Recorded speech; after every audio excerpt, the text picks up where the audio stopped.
Well, welcome viewers. Dr. JWA, theologist since 1994.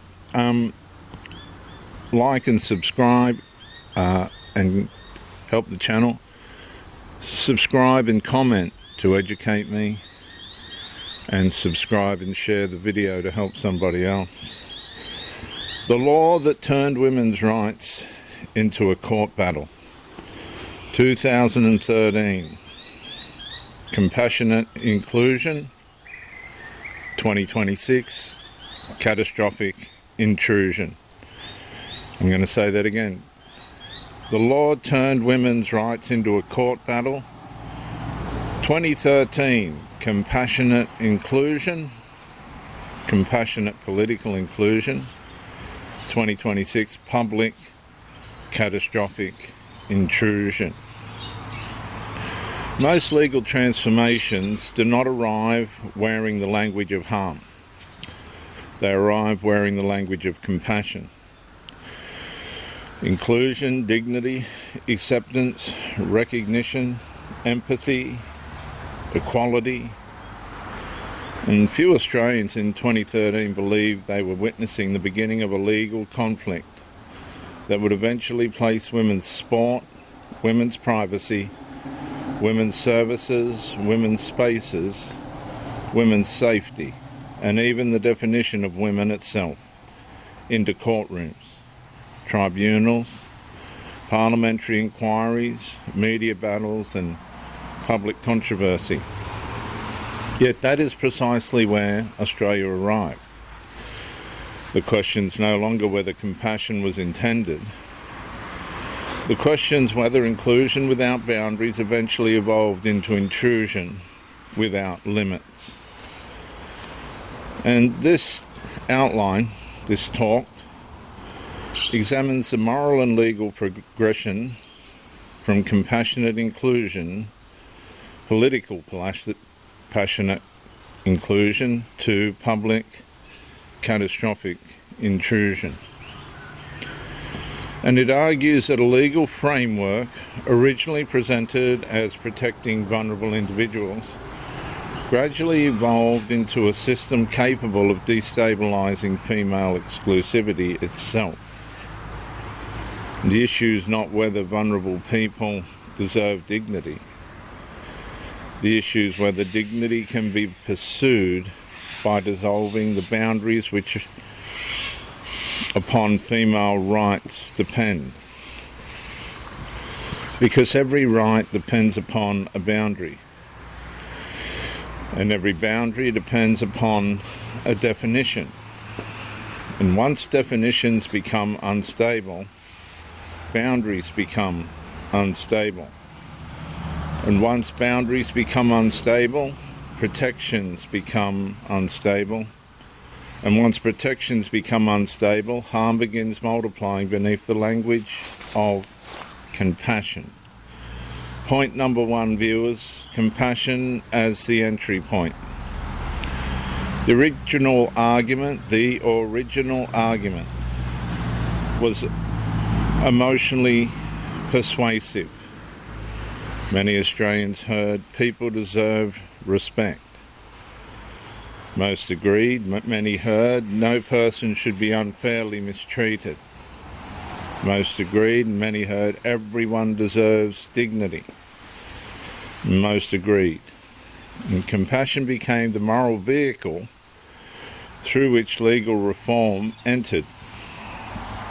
And the difficulty was not compassion itself. Compassion was necessary. The difficulty emerged when compassion ceased operating within reality and began competing against reality. Because compassion without boundaries eventually demands the removal of boundaries. And once boundaries are removed, rights become exposed. And the moral problem began when inclusion was increasingly treated as superior to distinction, when recognition became superior to reality, when affirmation became superior to limitation. And the law did not simply become compassionate, the law became unable to say no. And my point is, compassion entered the law as a virtue, but slowly became incapable of recognizing virtues, limits. Point number 2, viewers, the moral disintegration of exclusivity. Female exclusivity exists because female vulnerability exists. And women did not receive female protections because society disliked inclusion. Women received female-only protections because biological reality created unique needs. Female refuge, female prisons, female sport, bathrooms, change rooms, health services, female support groups, female scholarships, female advocacy organisations, and female-only digital communities. And every one of these protections depends upon exclusivity. And exclusivity is not the opposite of compassion. Exclusivity is often the mechanism through which compassion operates. And the ideological shift occurred when exclusivity itself became morally suspect. Boundaries became viewed as discriminatory. Distinctions became viewed as exclusionary. The ability to say female only increasingly required justification. The burden shifted. Women became responsible for defending boundaries that once required no defence. And my point is, viewers, the moment exclusivity became suspicious, female protections became vulnerable. Point number 3. The evolution from inclusion to intrusion. Initially, inclusion requested access. Later, it demanded accommodation. Eventually, it required compliance. Then opposition itself became the problem. And the progression followed a predictable pattern. Women who objected were increasingly labelled. Women who raised privacy concerns were challenged. Women who defended sex-based boundaries were investigated. Women who created female-only spaces faced legal scrutiny and punishment. And women who maintained female categories became litigation targets. And the law had crossed a threshold. It no longer merely protected identity. It increasingly regulated agreement. The issue was no longer inclusion. The issue had become compulsory participation. And my point is, viewers, inclusion became intrusion when boundaries could no longer be maintained without penalty. Point number 4. The injury architecture. The injury did not emerge in one place. It emerged everywhere female exclusivity mattered. In sport, women questioned fairness. In change rooms, women questioned privacy. In shelters, women questioned vulnerability. In prisons, women questioned safety. In schools, girls questioned boundaries. In services, providers questioned legal risk. And in public debate, women questioned whether speaking openly remained safe. The injury became existential, social, legal, institutional, economic, reputational. The harm was cumulative, not because every individual interaction created danger, but because uncertainty itself became permanent. Female certainty was replaced by institutional ambiguity. Women increasingly found themselves negotiating rights they once possessed automatically. And the point is, the injury was not merely physical intrusion, it was the collapse of certainty itself. Teaching point number 5. The paradox of compassion. I want to say that again. The paradox of compassion. The great paradox emerged the moment the movement began by protecting vulnerable people. Yet over time it increasingly produced competing vulnerability. One vulnerable group was protected, another vulnerable group felt exposed, one group's dignity was elevated, another group's privacy became negotiable, one group's recognition expanded, another group's boundaries weakened. And the law became trapped inside a conflict it had not properly resolved. Because compassion had been pursued without adequately preserving distinction. And distinction's what allows multiple rights to coexist. Without distinction, stronger claims consume weaker protections. And my point being, compassion became self-defeating when it abandoned the boundaries that made justice possible. Point number 6, the courtroom consequence.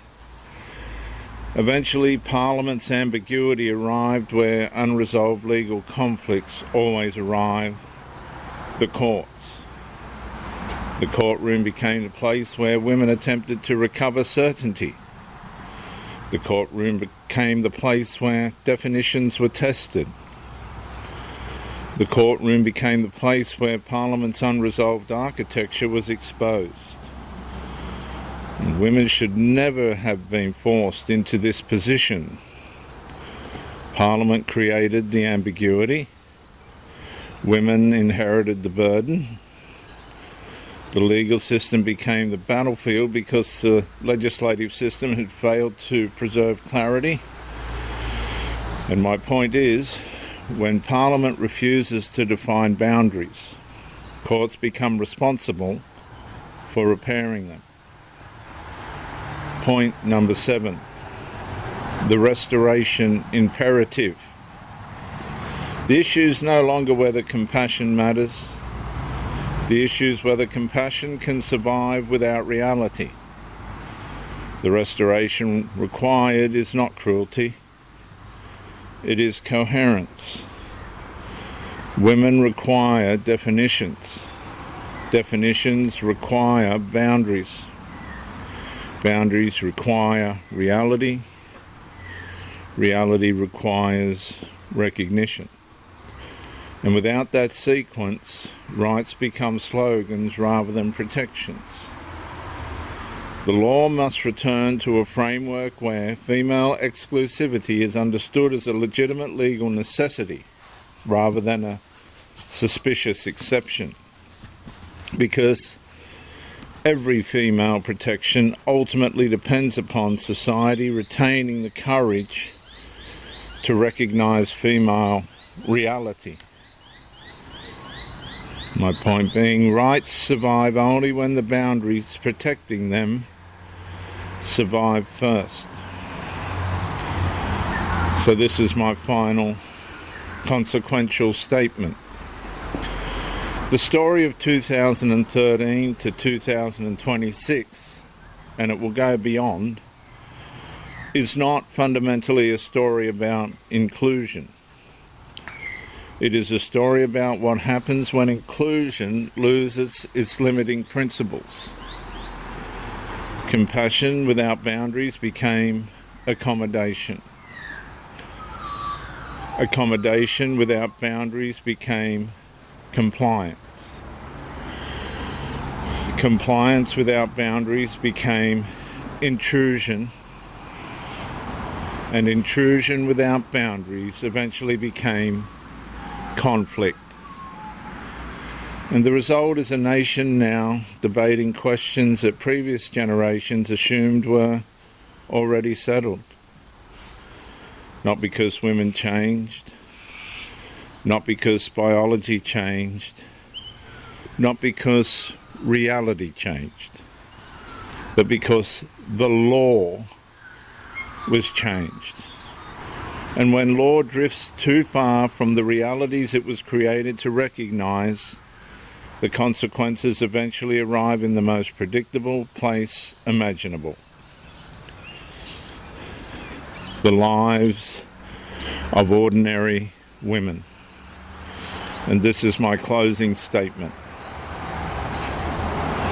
The lesson of the past decade is simple. Inclusion can become intrusion when compassion is detached from the boundaries that justice requires. This is the extension, part 8. The redress question. Part 8, point number 8, the redress question. Every legal system eventually confronts a difficult question. What happens when the state itself becomes the source of foreseeable harm? Ordinary citizens are told that when they cause damage, they are responsible for the consequences. Businesses are liable. Professionals are liable. Instructions are liable. Institutions are liable. And governments routinely impose liability upon others. But what happens when Parliament creates a legal architecture that generates foreseeable rights conflicts across an entire nation, across Australia? Can Parliament simply amend the laws years later and declare the matter closed? Or does justice require something more? Because behind every legal controversy are real people, real costs, real losses, real consequences, existential consequences. And many Australians now believe they carried burdens that should never have been theirs to carry in the first place. So who paid the price? Women paid the price. Female athletes paid the price. Women's service providers paid the price. Women's organisations paid the price. Female business owners paid the price. Domestic violence services paid the price. Parents paid the price. School communities paid the price. Citizens defending sex-based boundaries paid the price. Some paid financially, some paid professionally, some paid psychologically, some paid reputationally, some paid through years of litigation, some paid through silence because speaking carried unspeakable risk, some paid simply for recognising biological reality in public. And the legal system may debate definitions. The human system carries consequences. And my point is, the law changed on paper. Ordinary Australians paid for it in reality. So now let's look at the accountability principle. The accountability principle. A mature democracy accepts accountability for legislative mistakes. The issue is not whether every claim automatically deserves compensation. The issue is whether Parliament has a duty to examine harms flowing from defective legislative design. If Parliament creates rights conflicts, institutional confusion, legal uncertainty, litigation exposure, privacy erosion, and foreseeable social injury, then Parliament carries responsibility for the downstream consequences of that. Not because governments are perfect, but because governments are accountable. And without accountability, power becomes detached from consequence.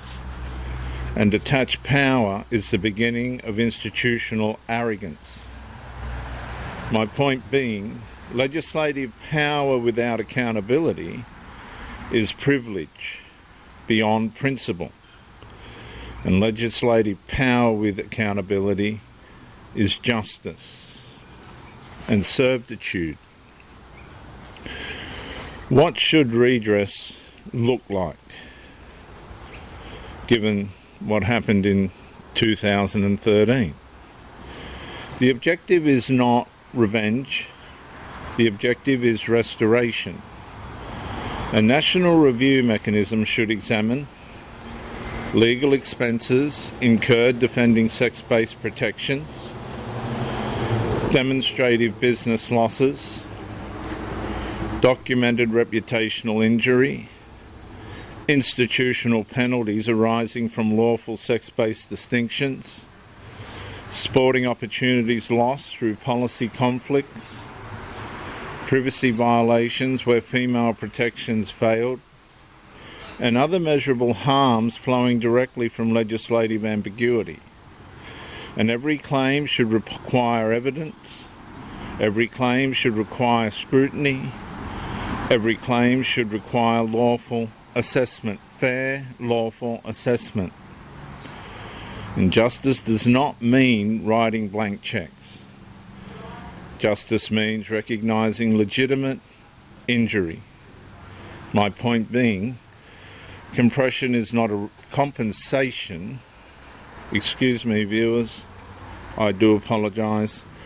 Compensation is not a reward. Compensation is society acknowledging that harm has occurred. So now let's look at the moral question. Imagine Parliament publicly announced tomorrow, we have reviewed the law, the framework was defective, the rights conflict was foreseeable, the ambiguity caused harm, the law will now be repaired. One question would immediately follow. Who carries responsibility for the years already lost and the harm already caused? The women who paid legal bills? The businesses that collapsed? The athletes who lost opportunities and never have them again? The organisations punished for maintaining female boundaries? The citizens dragged through investigations and litigations? If nobody carries responsibility, then justice becomes incomplete. Because correction without accountability teaches institutions a dangerous lesson. Cause the damage today, repair it tomorrow, pay nothing. And a civilization governed by justice cannot operate that way. My point being, viewers, a repaired law may protect future victims. Redress recognises the victims already created. My final redress verdict for those that are still here: if Parliament concludes that women's sex-based protections were weakened by defective legislative architecture, then restoration alone is insufficient. The law must be repaired. Rights must be restored. Definitions must be clarified. But accountability must also follow. Because justice is not merely preventing tomorrow's harm. Justice is recognising yesterday's harm. And a nation that restores the truth while ignoring those injured by its abandonment leaves the work unfinished. And my point is, in closing, a government may change a law with a vote. It cannot erase the consequences of the law without accountability. I'm Dr. JWA, theologist since 1994. Like and subscribe to help the channel, my work. Subscribe and comment to educate me. And subscribe and share the video to help somebody else.